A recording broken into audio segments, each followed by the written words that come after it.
Hello and welcome to Beginners Python and Machine Learning. My name is Tim Cummings. We're a small meetup group that gives people the opportunity to learn Python with the help of mentors and other people in the meetup group. This year we've been doing it mostly online.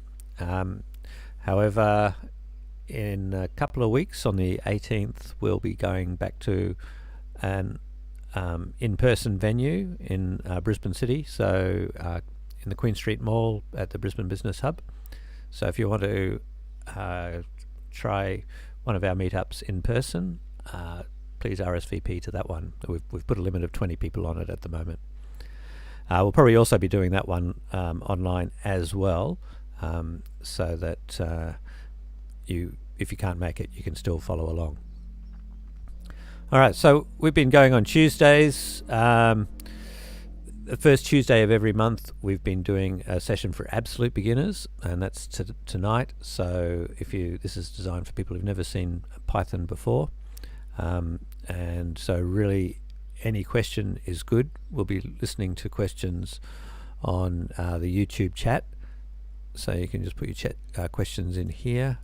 I should say live chat or visible, and if not, you can also do chat on Slack. So in the Beginners Python, in our Slack channel, in the channel Learning to Code, where I've put the link for tonight's video, you can also put some questions in there. Alright, tonight we're going to be looking at Introduction to Coding, so just how to put Python statements together to make little programs, and that's what we're going to do. Now we've set up a Google Colab notebook, and you'll see that link in the meetup details. If you're just on the YouTube link, you'll also see it in the description of the YouTube video. Just below the video you'll see a description. There'll be a link there. You might not see the whole link, but it'll be linked to colab.research.google.com. which is a way of using is a way of using Python without having to install Python on your computer. So we're streaming this live. There's about a minute delay between when I say something and when you see it, but don't let that put you off. If you want to ask a question for something that's happened earlier, I'm more than happy to go back over it. So let's click on the link. That'll take us to Google Colab. Now you'll need a Google account for this, and I've got a Google account here, and it's grabbed the notebook, but it's nothing I can really do with it at this stage. I can't save it, but what I can do is I can click on Copy to Drive here, and if you haven't got Copy to Drive there, it might be in the File menu. Save a copy in Drive, and that will give you a copy that you can make changes to. So I'm going to do that, and now it's creating a copy.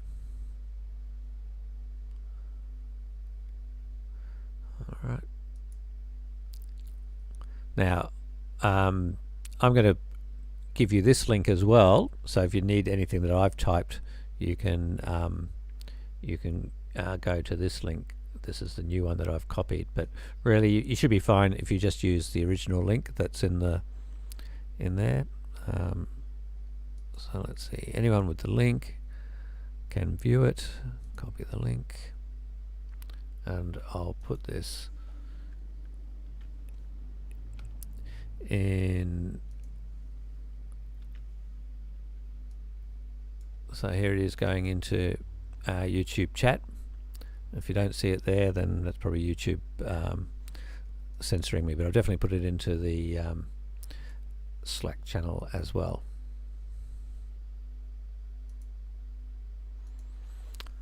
Okay, so you'll see you've got your copyright. It says the words here, copy of meeting 159. And we've got a few links here. It says what we're going to do today. We'll show you how to use interactive Python, which is pretty much the same as your normal Python that you'd write programs in, but it does it interactively, which makes it a lot easier to learn, because you can just type in your commands one line at a time if you want, and it will just show you what the results of each line of code are. It makes it a lot easier to understand. All right. If you were wanting to install the Python on your own computer, I normally like this one here from python.org. At the moment, the latest one is 3.10.7. You can also use Anaconda, and a lot of people in data science use Anaconda because it's got a lot of third-party libraries built in for them. I also like to use an IDE if I want to run Python on my own computer, because that makes it a lot easier, all the tedious stuff of writing programs. I've also written a Python coding course for children using, and it's at pythonator.com, and it really uses a Minecraft, or so a Minetest world.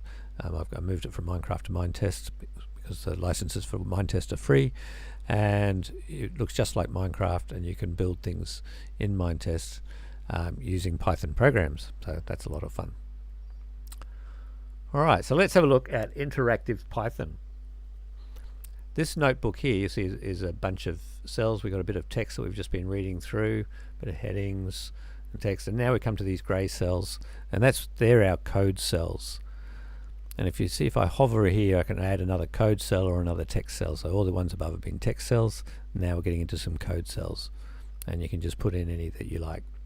Once you've put some code into a code cell, you can run the cell by pressing on a play button here, or as you can see, there's a keystroke. Control Enter will also run it for you.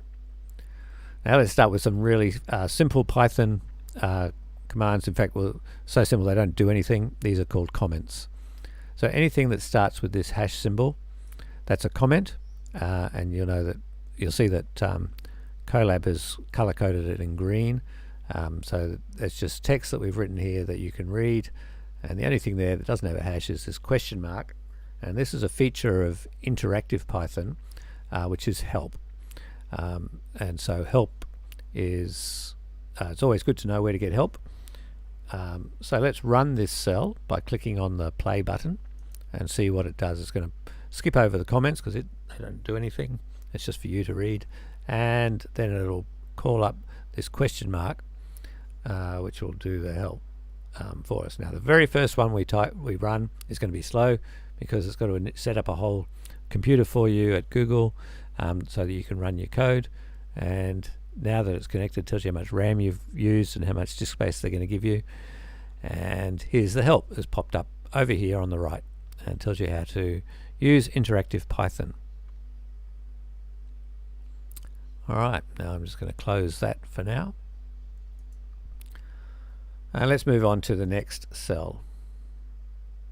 So you can see the number 1 in the first cell that we ran, and now we're on the second cell. There's no number there yet, but it will, once we've run it, it'll say 2 to say it's the second one we ran. Okay, now coding is all about writing commands for a computer to follow.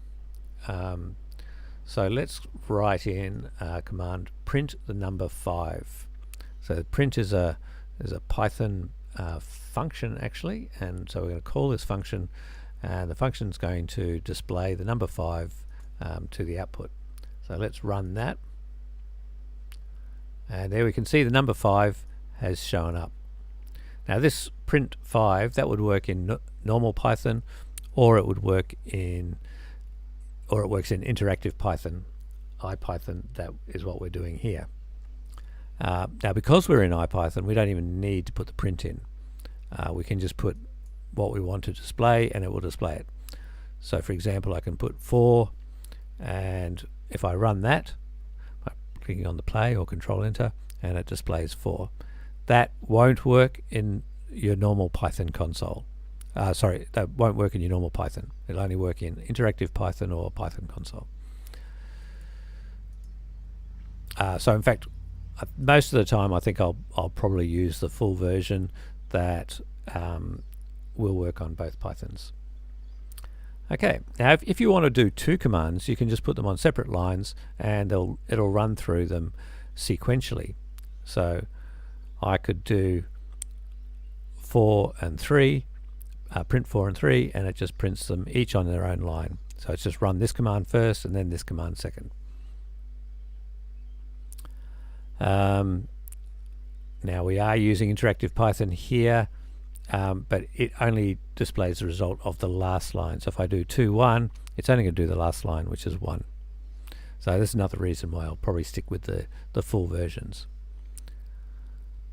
Okay, now I've set up some tasks here, and I've even left a blank cell, so you can type into this cell the answer. And so in this empty cell, write a Python program that'll count down from 5 to 0 on separate lines. So you've seen a bit of the way to do that up here. So see if you can type that in. If you want to, you can pause the video and then maybe catch up by playing it a bit faster once you come back, or even just play it at normal speed. It'll still save everything and you can just keep working your way through. So let's try solving this task. So it's going to be pretty easy. I think we're going to start with do the number 5, just like we did before. And then we want to keep counting down. Print 4, print 3, print 2, print 1, and print 0. So this is a 6-line program, and it'll just run each line one at a time. It'll just work its way through until it gets to the end. So let's run that. And there we go, 5, 4, 3, 2, 1, 0. And so that's the solution to task 1.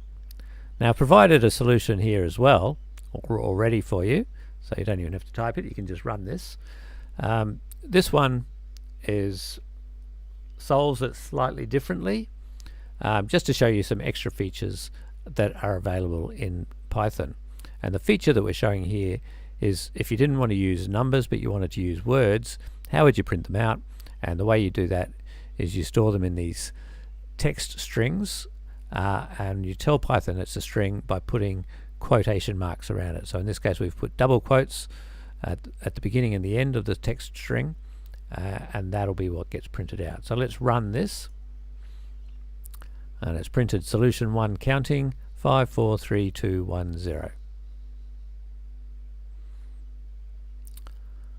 Alright, so a bit of description of what's happened here. Solution 1 shows an alternative way of solving task 1. We're printing text rather than numbers because it's got quotation marks. Now Python's got a function that will tell us what the type of any bit of data is that we're using. So in this case our bit of data is some letters surrounded by quotation marks, and we want to find out what the type of that is. So we use this function type, and then in parentheses we put the piece of data that we want to find out what it is, and then we run the cell. And it comes back and says it's an str, and str is just short for string, so string of text data.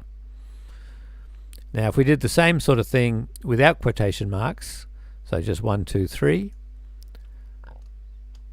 then it will tell us that that is an integer, an int, which is short for integer. So integers are like whole numbers, they don't have any decimal part to them. But in Python you can also work with floating point numbers or real numbers. So we can type in our real number here and find out what the type is. That is, and the type of that is a float, which means it's short for floating point number.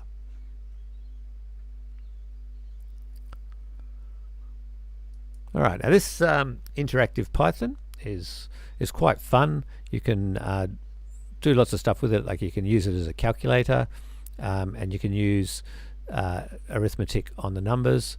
We actually went through these in a bit more detail in another one of our sessions, but so have a look for Getting Started 1 if you want to have a look at those. But in this case we've got 1 times 2 plus 3 times 4, and you can see that comes to 14. So 1 times 2 is 2, 3 times 4 is 12, and then we add those, and it's 2 plus 12 is 14. So you can see it's using the order of operations. It's putting multiply before plus. So we do all the multiplications first, and then we do the addition. So just like in your standard mathematics. Do I have any questions yet? I really look forward to answer questions. Like, we've been through this in other sessions, so even if we don't get through everything tonight, the best thing is if I spend time answering questions, which is really what the value of a live stream is, to get you over those hurdles that where things just aren't working for you. Like, are you able to get into Google Colab properly? Are you able to run the cells properly? Are things happening? All right, while I'm waiting for questions, I'll just keep going on. So we've been looking at a few bits of data here, but we can store that data in memory locations. And the memory locations are called variables because the value is variable. It can change. And you can name these variables anything you like. You're not allowed to. There are about 35 Python keywords that you aren't allowed to name your variables. We haven't seen any keywords yet. I haven't shown you any yet, so you don't know what they are. But if you try to use one of those, you'll come up with a syntax error, just an error that you'll need to fix. You can use names that have been used for functions and libraries and even data types. You can use those as variable names if you really want. So an example of that would be print. You could use that as a variable name, but I'd really recommend not doing that because you're going to get very confusing code and people won't understand what you're doing. And once you do that, if you use print as a variable name, then you can no longer use print as a function. All right, so let's start with a simple variable name, A. We'll just call it A, and we'll put some data into that. And the way we do that is we just use the equals sign. And we say, well, I want to put the value 5 into the variable A. So I'll say A equals 5. And then once it's in there, I can refer to that bit of data just by its variable name. So if I want to print it out, I can say print A, and it will print out what the value of the variable is. And you can see now why we needed to put quotation marks around letters before when we were printing. We wanted to print letters out because otherwise Python would think it was a variable name that we were printing out. But if you put the quotation marks around it, then it knows it's a string, and we treat it as text. All right, let's do some calculations. B equals 2 to the power 32. C equals A times B, and print, and we can, is a different form of the print function. We can just put a few values in there, separate them by commas, and it'll print them all out for us.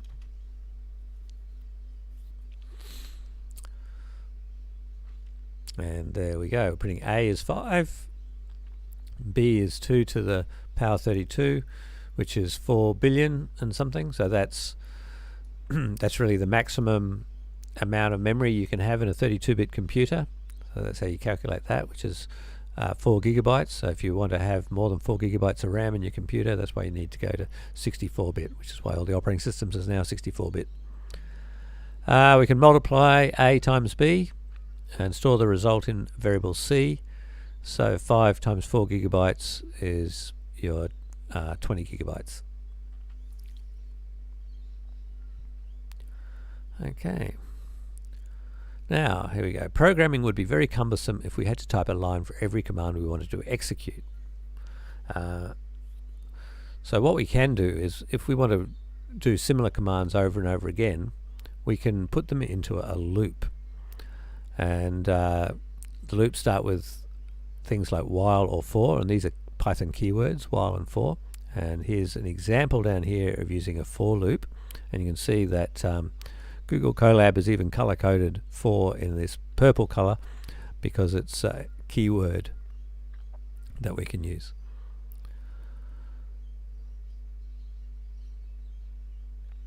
So the first line of our little program we've written here is total equals 0. So we've started off, we've created a variable called total, and we've put the value 0 in it. Then we've created a loop for z in, and then we want to say each time we go through the loop, z's going to have a different value. So we'll just put all the values down here as a sequence. We'll put commas between them and surround them in parentheses. And then each time it goes through this loop, z will have a different value. So the first time through, it'll have the value 5. The second time it'll have 4. Third will be 3, then 2, then 1, then 0. And then we can print out the value of z. And while we're doing that, we're actually totaling them all up, so we can calculate what the total of all those numbers is. And the total, we're doing that using the plus equals operator, and that says take the value of z, add it to whatever the existing value of total is, and store the new value in total. So the plus means add it, equals means save it in there. Alright, let's run this code and see what it does. So as expected, it prints 543210, and that's a lot fewer lines than we did before, where we had to do 6 lines to print 6 lines. And as well as doing that, it's actually totaled up all those numbers, and it would be very easy for us to make this, a bigger loop. We can go 6, put a 6 in there, and now 65432210, and the total is 21.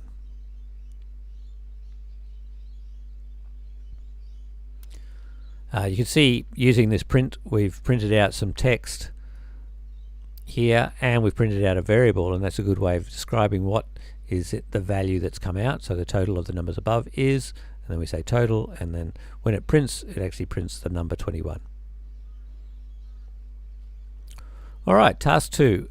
Rewrite the loop to show a running total as it loops through all the numbers. Okay. So why don't we just grab this code, I'll copy that, and the only extra thing we need to do is, as well as printing z, we print out what the running total is. So I hope you're having a go at these exercises. It's really the best way to learn this stuff. I'd be interested if you what you're trying to do in solving these. It always I find it amazing some of the way people think about things, because it's always very illuminating, and it helps me teach as well if I can see what the problems that you might have come up against, which bits of this code doesn't make sense. One thing that's really important that I forgot to tell you is the way that Python knows where the start and the end of the loop is by the indentation. So you can see here I've got 4 spaces indenting every line that's in the loop. And this is a bit different to any other programming language I've seen. So while it's indented, that means these lines are in the loop, and then when the next line that's outside the loop is not indented, and so that one's not included in the loop. You'll find that whenever you start a loop, you'll have a colon there. As the colon means the next line we're going to start is going to be an indented code block. So that's what we've got here. We've indented it. So they were 2 important things. You've got the colon here and the indentation of 4 spaces. You can indent a different number of spaces, but most Python programmers use 4 spaces. So I would recommend that to be consistent with them. Right, so let's look at the solution that was provided. And it's going to use a while loop rather than a for loop. For this solution, it's actually slightly more complicated to use the while loop. How while works is it evaluates an expression for whether it's true or false, and if it's true, it'll do the loop, and then come back and evaluate it again. And if it's still true, it'll do it again. It'll keep doing it until that becomes false. So whenever you're doing a while loop, make sure you've got something in the loop that is going to change the value of this expression. So eventually it will cease being true, and the while loop will finish. So in this case, we're decrementing z by 1 each time. So z minus equals 1 means take the current value of z, subtract 1 from it, and store the new value in z. So z is going to get lower and lower until eventually z is going to be less than 0, at which stage this loop will finish. So let's run this. So Z started at 5, 4, 3, 2, 1, 0, and the running total 5, 9, 12, 14, 15, 15.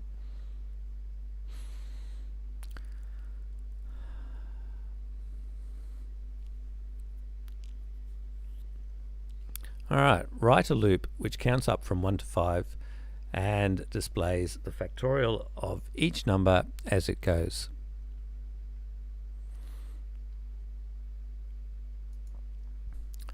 Alright, so I can do that. It's going to be pretty similar, I think. Let's do it with a for loop.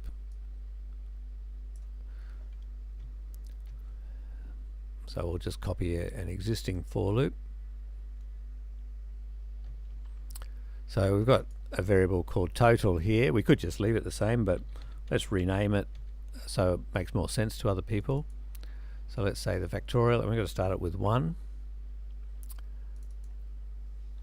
And now rather than adding them, we're going to be multiplying.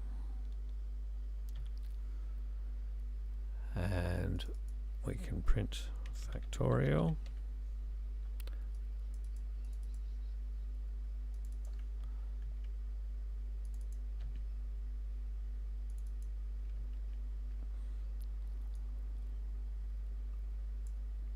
And the factorial of 5, and we're just going to go from 1 to 5. So we don't want to have 0 in there.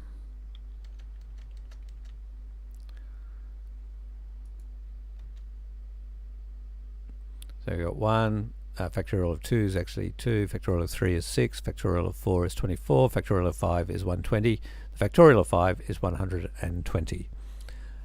So that worked pretty well. It's a little bit of a little program we've written that is going to calculate the factorial. But you can see that it's going to have problems if we wanted to take it up to a bigger number. We've got to put in every single number we want. So we want to put 6 or 7, 8, and then we've got to go down here and change this value here to 8, and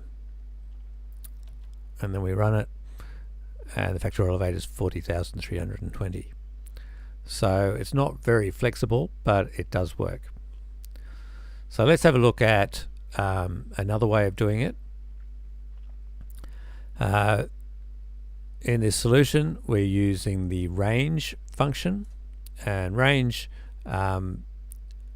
is really just, it counts from start up and down. What does it say? It counts up from the starting number, which is there, to the final number, to the stop number. Oh yes, this is what it's saying. So it takes 2 or 3 parameters, or even 1, but if in this case we're giving it 2, so we're giving it the start and the stop. We're not giving it a step, but it counts from the start number. It goes up and down to, but not including stop, and it goes up by a step each time. So step defaults to 1, so if we leave that out, it'll just default to 1. So we're going to go 1, 2, 3, 4, up 5, all the way up to 20, but not including 20. So let's run that, and we can see number 1 factorial is 1, 2 factorial is 2, 5 factorial 120, that's what we found before, so that's good. 8 40,320, that's correct, and 19 is this very large number. So that's a bit more flexible. I can just put 30 in there and it would calculate all the way up to 29. Yeah, so that's a useful thing. So range is used quite often in for loops. Okay, task 4. Display the first 20 numbers in the Fibonacci sequence. So the Fibonacci sequence, we say F1 is the first number in the Fibonacci sequence, and that's 1. F2 is also 1. And then any nth number in the sequence after that is calculated by adding the previous 2 numbers. So we can have 1, 1, which is defined, then we add those two and we get 2. And then we add 1 and 2 and we get 3. And then we add 3 and 2 and we get 5. And then we add 5 and 3 and we get 8. And we add 8 and 5 and we get 13. And it just keeps going like that. So that's the Fibonacci sequence. It's actually useful for some things in mathematics. I can't think of anything at the moment. But how would we calculate these numbers? So let's see, display the first 20 numbers in the sequence. So let's try, we'll start with, we'll create variables for fn minus 1, fn minus 2, and fn. We can't put a minus sign in a variable name because Python will think that it wants you to do subtraction. So we'll just leave the minus out. So let's start with, so when we start, f1 is going to be our fn minus 2. So let's set that a value of 1. So I'm going to say fn2 equals 1. Now I want to set what fn1 is going to be.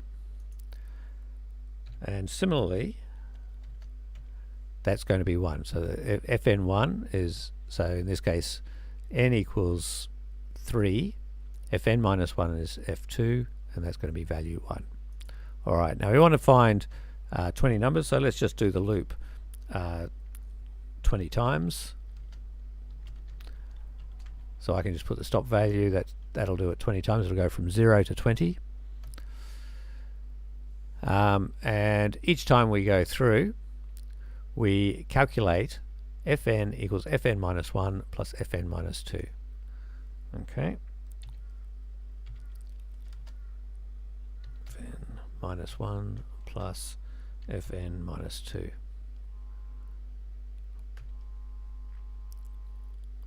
All right, and then, of course, really I should call this value n, not that we're going to use it, but that's the n that this fn refers to. So now we can, we have to adjust all the other values for the next time through the loop. So the next time through the loop, fn minus 2 is going to be the old fn1, and fn1 is going to be the old fn. Okay, and we're actually wanting the first 20 numbers in the Fibonacci sequence. So before we do that, we should actually print out. In fact, we can do that as the very first thing, is print out fn minus 2.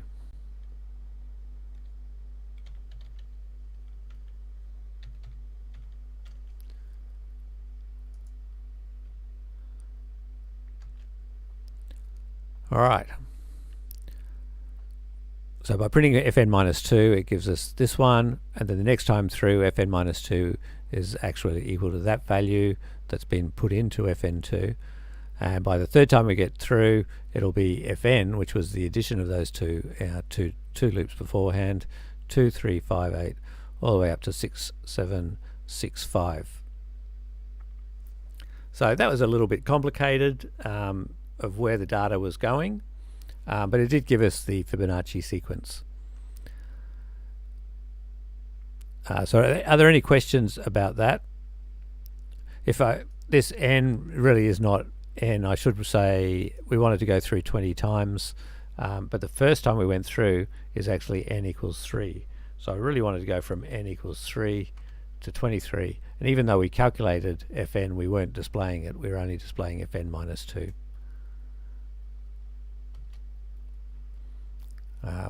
So I could actually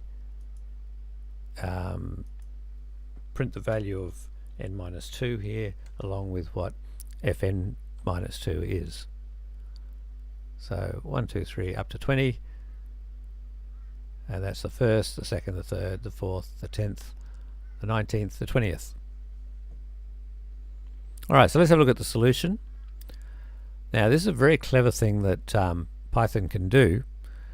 So I thought I'd introduce this as a new concept, is it can have multiple assignment statements on one line. So rather than saying f1 equals 1 and f2 equals 1, I can say f1 comma f2 equals 1 comma 1. And then when I do my print statement, I'm printing f1. I'm doing this the other way around. This is f1, f2, and then as we progress, it'll be f1 plus how many times we've been through the loop. And the beauty of that is that I don't need to have a third variable for fn, because I had to have a third variable to store the sum of them in, and then I could rearrange the other two. But really, all I needed to do was calculate these two values to go into these two variables. And so it calculates the two values first and then puts them into the two variables, even though so f2 doesn't have f1 plus f2 yet, so I can still use it for putting it into f1 even though I'm using f1 in this formula. And this is really a prime case where it's a fantastic advantage to be able to do this. So you'll see this is the example that in all Python things about why you would use multiple assignment statements on the same line, and it's the Fibonacci sequence is the solution they give. But you'll probably find occasionally it'll make sense for you as well to do that.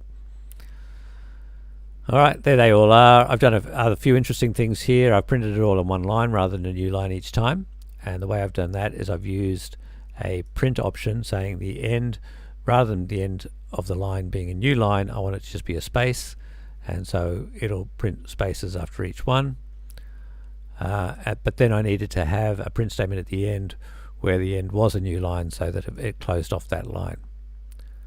I went through the loop 18 times and then just printed the last two values, so that saved me a little bit of time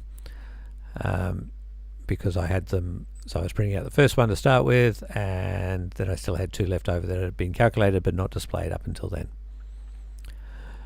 This is something you might see in Python programs. If you don't understand it, don't worry. It's not it's a more advanced feature, but I like to throw a few things in for some people who have seen Python before.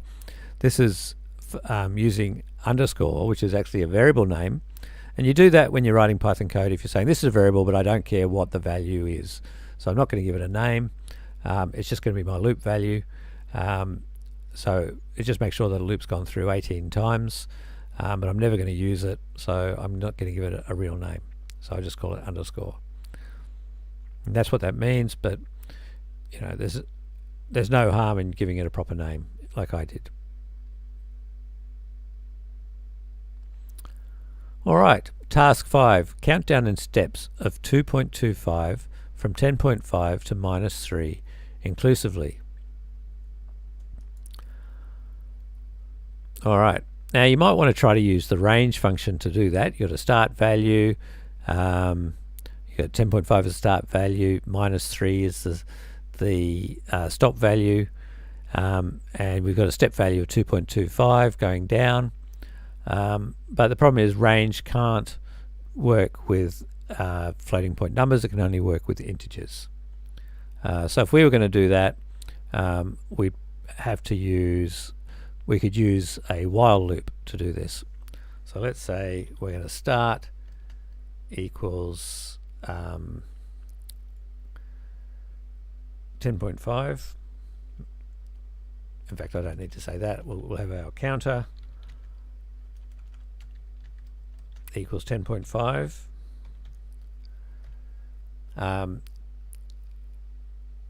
So we'll say while counter, and we've got to include -3. So while it's greater than or equal to -3, we want to print it, and then we want to subtract 2.25 from it.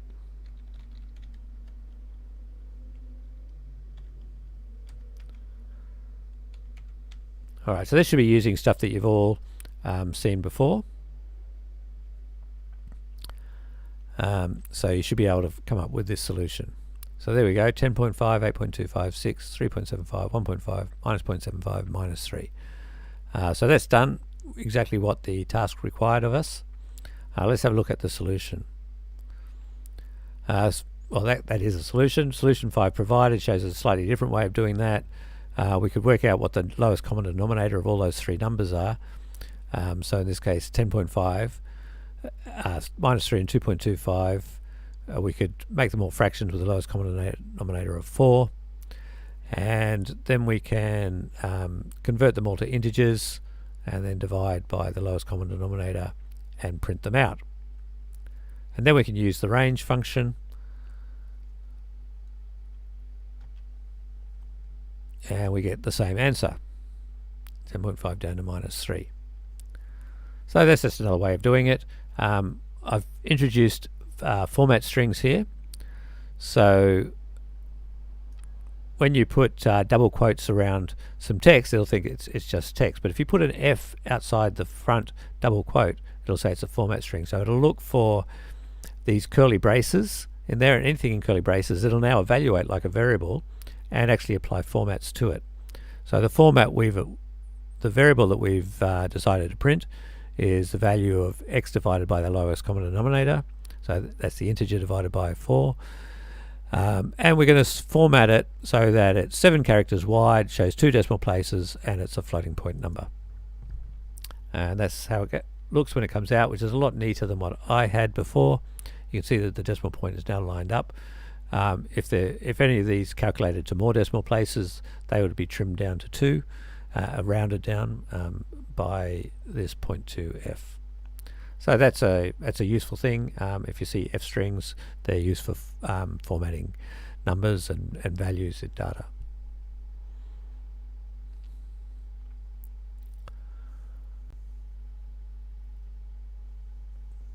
All right, now remember in the solution I did up here, I used a step of 2.25, and that worked quite well. But what if the step had been 0.1? Let's have a look if we start with 1 and go down in 0.1s, what we'll see. All right, so this is one of the problems with using floating point numbers. Floating point numbers are a binary representation of a decimal number, and so it doesn't quite get it right. They're very fast to use. They're great for using in scientific applications, but if you're looking at accounting applications, you can see you're going to can be slightly out, and so they're probably not the best data type to use. Floats are not the best data type to use for accounting applications. So 0.1 can't be represented exactly in binary notation. So what gets represented is a slightly lower value than 0.1. And when it gets to 0, it thinks it's 1.38 by 10 to the minus 16. All right, so that is an advantage of using this lowest common denominator technique and working with integers, because integers will always be perfectly whole numbers, and then only at the last calculation do you divide them by the lowest common denominator, and so you don't get this error that because we're subtracting by this number that's only slightly out, but because we keep doing it, the error gets bigger and bigger and bigger until it starts. So we don't even notice it for the first couple of iterations, and then we start to see a problem, and then the problem just starts getting bigger and bigger as we keep doing it. So here we go. We're going to divide by lowest common denominator of 10, and in this case, because the error doesn't accumulate, it looks perfect all the way through. Now there are other data types. There's a decimal data type that you can use if you want to use numbers with decimal points, but you want to have exact values. They're just a bit slower to use and a little bit more cumbersome to write in your code, but they will give exact answers. All right, now we'll teach you about lists. So a list is a sequence of data separated by commas, and we've put a square brackets around them. So we can put all that data into a variable called myList, and we can print it out. There we go, just what we'd expect. Now when you've got a list, you can actually use it, you can create the list using a loop. So I can start off with an empty list. So there we go, 2 square brackets, nothing in it. And then I go through 30 times and keep appending 2 times x. And then I print out the list. Let's see what we get. We should get 2, 4, 6, 8. Oh yeah, 0, 2, 4, 6, 8, all the way up to 58. So that's the way we've created the list. Okay, so task 6, create a list of numbers from 20 to 0, stepping down by 4 each time. Alright, so I'm going to start off with an empty list.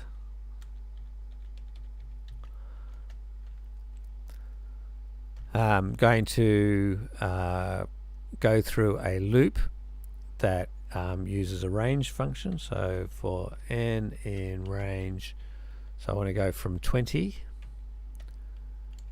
to 0, but I want to include 0. So I have to go even lower than that. So let's go -1. And I'm going to go down in 4s, so I put a minus step for going down.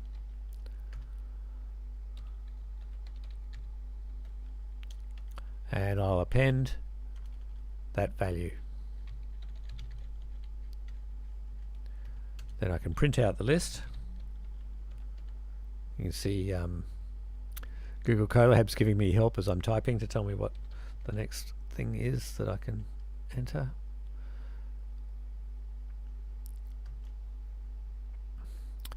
Okay, 20, 16, 12, 8, 4, 0. So that did it, and it did it in 4 lines of code. Oh, that includes the print, so maybe 3 lines of code to make the list.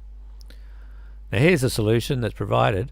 We used the range, but we can just provide that into the constructor, the thing that makes the list, which is this list function, and it will do exactly the same thing for us. So that's a bit faster way of doing it.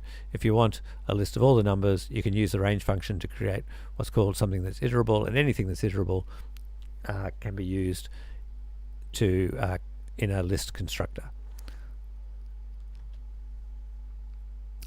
So something that's iterable means something that you can use in a for loop like that. So n can have a value.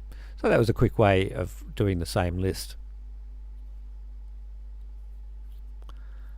Alright, create a list of the square numbers from 0 squared to 10 squared. Alright, well, you know, I'd love to be able to use this, but it's not going to work for me because it's going to go up by squares, and range only goes up in a linear fashion. So I've got to go back to the same sort of thing here.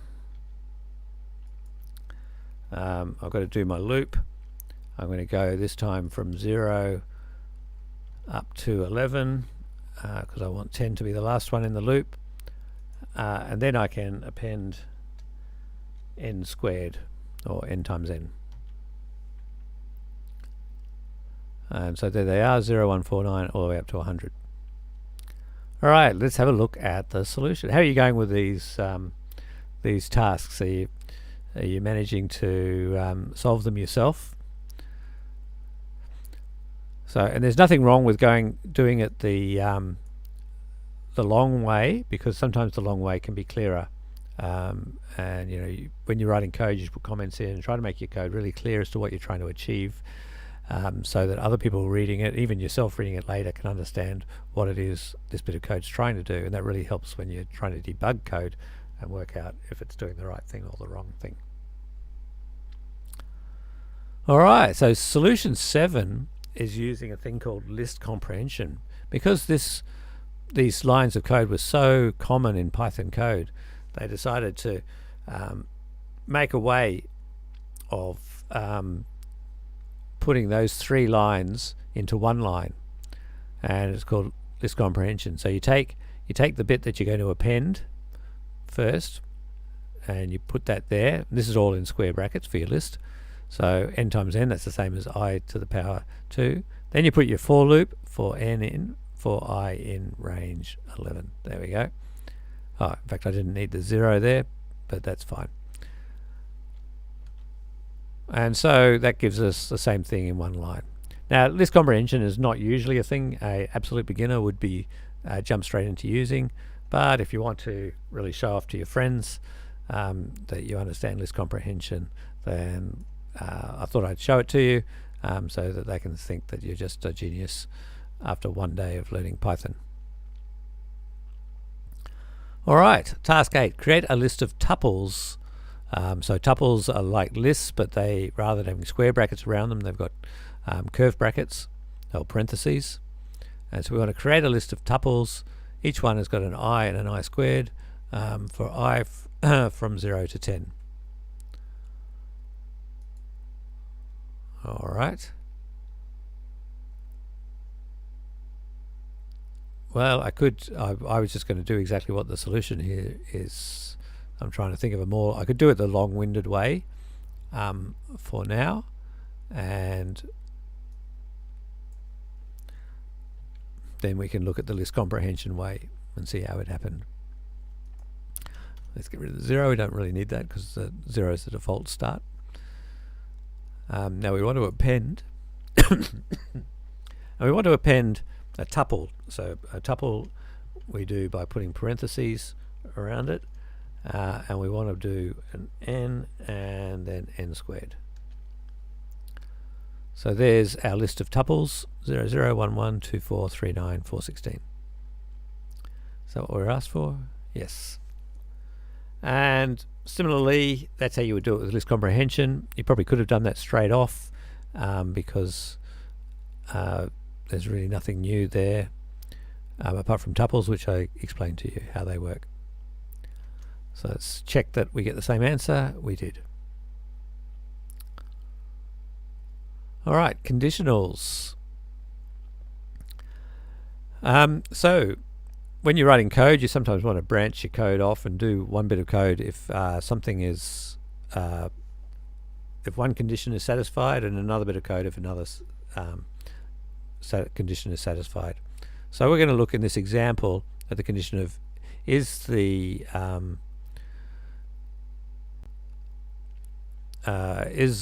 number that we're looking at divisible by 3, or is it just more than a multiple of 3 or just less than a multiple of 3? So we've got our loop, and then inside the loop we use the if statement. So ifs are a bit like a while, but it, and it has an expression that evaluates to true or false. But if it's true, it only runs once. It doesn't loop like a while, it just does it once. So if this is true, it'll print it's divisible by 3. But the thing with an if is you can also have else if and have another condition. All right, so what percent does is it divides the first value by the second value and finds out what the remainder is. So I percent 3, or I modulo 3, is takes the value divided by 3, and if the remainder is 0, so 6 divided by 3 is 2, remainder 0. So in that case the remainder would be 0. Then this is what we're looking for, and of course the remainder 0 means it is divisible by 3. If the remainder is 1, then it means that it's 1 more than a multiple of 3. Otherwise it's got to be 1 less than a multiple of 3, because that's the only other option, and so we use else for that. So you can see here we've got indents within indents. We've got these colons here saying we're starting a new code block, and so we're indented even further. When we unindent, we come back out. It means it's back in line here. So this else if is part of the if, and this else is part of that if. So 0 is divisible by 3, 1 is 1 more than a multiple of 3, 2 is 1 less than a multiple of 3, 3 is divisible by 3. So that's what we get. So we've got 3 different branches depending on 3 different conditions that are happening here, and that's how you do your if statements in Python. Okay, task 9, create a list of numbers from 20 to 0, stepping down by 4 each time, excluding numbers divisible by 3. Okay. So the only way I can think of that, using information that we currently have, is we'll create my list. We're going to start from 20 we're going to go down to -1, and we're going to step down in 4s, and we're going to check if it's divisible by 3. If n %3, but we want to say if it doesn't equal 0, because we're excluding the numbers divisible by 3. So the does not equal in Python is the exclamation mark followed by an equal sign, and if that doesn't equal 0, then we're going to append it.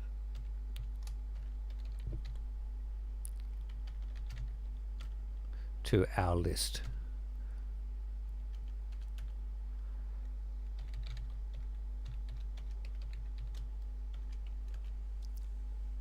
And there we go, 20, 16, 8 and 4, and we don't have 12, which is the one that's divisible by 3, and we don't have 0, which is also divisible by 3. Looking at the solution, it can be done using list comprehension, because even this is a common construct that was being used in Python. So as well as putting in a for, they allowed you to put an if statement in here. So you just put in some condition that if that's true, you want to include it in the list, and we've compacted all that down into one line, and it should give us the same answer. Yep.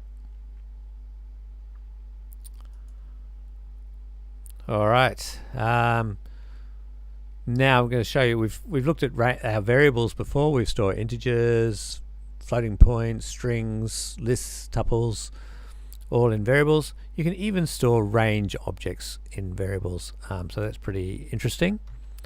So if I print R, it just stores this, what it is. It's a range going from 3 to 14, step 4, and then I can create a list from that range using that command there, 3, 7, 11. Okay, this is getting more advanced, but we're getting towards the end, so you've learned quite a lot already, and if you're keeping up, then it's about time I gave you something a bit more advanced. Alright, rewrite the following code using nested loops. So I've got a range and then a loop, a range and then a loop, a range and then a loop, range then a loop, range then a loop. Okay. So I can use this fact that I know that I can store ranges in variables to make all of those into one a list of all of these. Then I can iterate through that list and do all these lines of code. So let's try that. So for R in, and then I'll create my list, and the first item in the list is going to be range 4, then the second item is going to be range 2, 5, 3, 14, 4,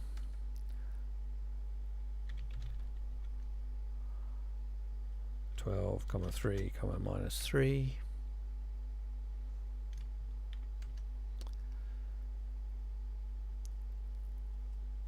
range 12, 3, -1, range 12, 3.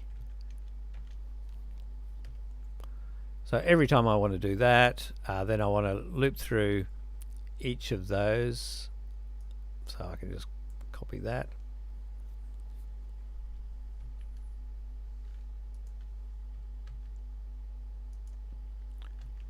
Alright, so that's almost right. I just have to make sure that my indents are right, because that has to be every time. That's going to be every time in the sub loop. So let's run the top one to see what it looked like. There we go, that's what the answers we got. And now let's run our solution using nested loops. So it's the same thing. Our printing our R's look slightly different, but that's okay. But all the numbers that came printed out, they're fine. Alright.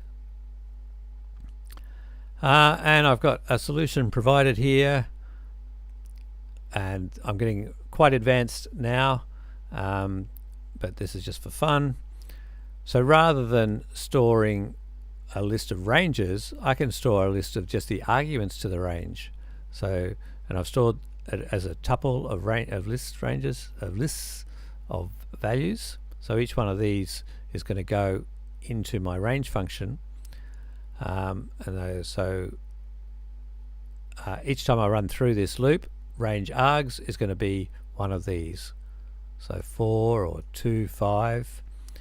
And then I can create a range using this asterisk here, which means explode all the values and fill out the range, fill them out as positional arguments in my range function and create the range object that way. So if I run it, you'll see that it works the same way. Range, so 4 creates a range 0, 4, 0, 1, 2, 3. Range 2, 5 is 2, 3, 4. So the 2, 5, it's gone in there. It's put the 2 as the first argument for range, 5 as the second argument for range, and created the range object and then done the loop based on that. So you'll see occasionally, you'll see these asterisks in front of a variable like that, and that just means to explode the list or sequence out and use them as each of the arguments of this function in the order that they are supplied. Alright, well that's the end of tonight's session. I hope you enjoyed it. I didn't get any questions. Remember, in 2 weeks' time we're going to be an in-person one, and we're going to be looking at Flask. Next week we've got a guest presenter, Cisco. He's going to go do Flask as well. So we've done a fair bit of Flask. But even if you're not interested in web applications like Flask is, it does allow you to learn a lot about other parts of Python. So it is worth following along, and even maybe not pay so much attention to the Flask side of things, but pay attention to how Python programs all go together and the code that's part of them. So I hope you enjoyed it. On the video you can subscribe and click like if you liked it, and I'll be the one presenting at in person in Brisbane in 2 weeks' time. Thank you. Bye.